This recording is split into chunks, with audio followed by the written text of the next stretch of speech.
Hi, my name is Mark Deeks. I'm an online piano coach, musical director, and professional piano player. As well as my piano work, I run a community singing company called Sing United. And one of the central themes amongst all of the work that I do often comes down to one very simple thing. That's mental health. I often find myself talking to people about musical hobbies in the context of our mental health. Now, I'm not a doctor in a medical sense. I don't have any background in the scientific knowledge of what's involved in our mental health. But as I've got older, all of the things that I get involved with on a regular basis in terms of teaching people to play piano from the comfort of their home online, or running my community singing company, Sing United, one of the central things that keeps coming back to me is how people talk about how music helps them feel better.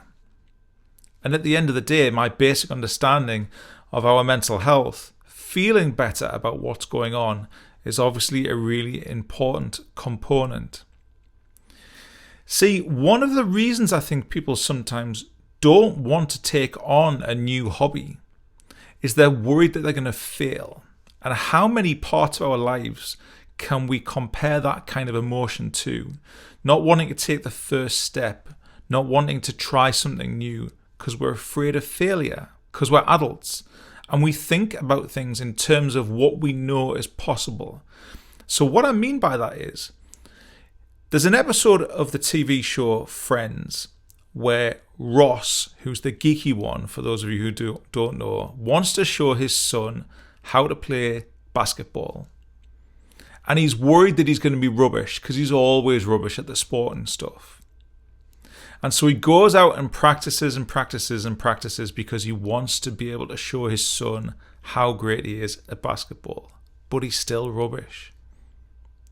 And Phoebe, who's one of the other characters, says to him, "Ross, your son thinks it's great that you can throw it that far." And Ross realizes that it doesn't matter that he's not amazing at it. What he can do is still impressive to his son. And what I say to people about whether it's taking up a new hobby like learning to play piano or singing in a choir is you don't have to be brilliant at this to get lots of benefit out of it. People compare themselves as adults to what they know is possible, what a professional would be able to do. Because in the terms of music, they've got a CD collection, they've got Spotify, they've got Apple Music, they know what professional music sounds like. So they measure their first efforts, or what they imagine their first efforts would sound like, against the finished article. And that's an unfair comparison, because you're measuring yourself against someone who might have been doing something for many years. And that's just not realistic. Me and my wife, a few years ago, we took up running. Neither of us have ever had any ambitions to become professional athletes. We just thought it might help our physical health and our mental health to do something together, get out of the house and try and get a little bit fitter, maybe lose a bit of weight, like many of us do. Neither of us would have taken the first step if we'd measured ourselves against Mo Farah, because neither of us are ever going to be a professional marathon runner or Olympic athlete.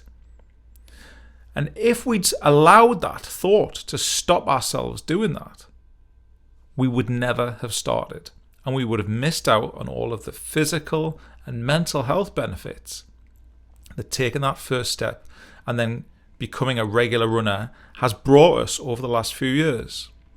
And so what I wanted to say to you today is, music as a creative outlet has so many spin-off benefits for your mental health, regardless of how good you get. In fact, it just doesn't matter.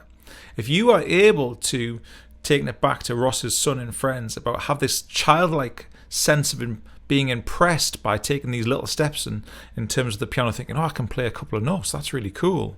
You know, how many times have you seen a young child run up to a piano in a hotel and bash it and make a loud noise and be really entertained? And all the adults in the room think, that's awful. It's the same kind of idea. The child is impressed that they can get a noise out of it. The adults are subconsciously measuring it against what a professional should sound like. So when it comes to trying something new, music is a fantastic benefit to your mental health, regardless of what form your new hobby takes up, even if you don't get any good in it. In fact, there's some scientific study that shows the more serious you try to take it, the harder you find it. But that's a subject for another day. So, if I can help you, or if anyone else can help you, do feel free to get in touch. But I hope these ideas have helped you today. Just think about it. Musical hobbies can be great for your mental health. And don't allow yourself not to try something new just because you're measuring yourself against a professional. That's just not a fair comparison. Thanks for listening, and take care.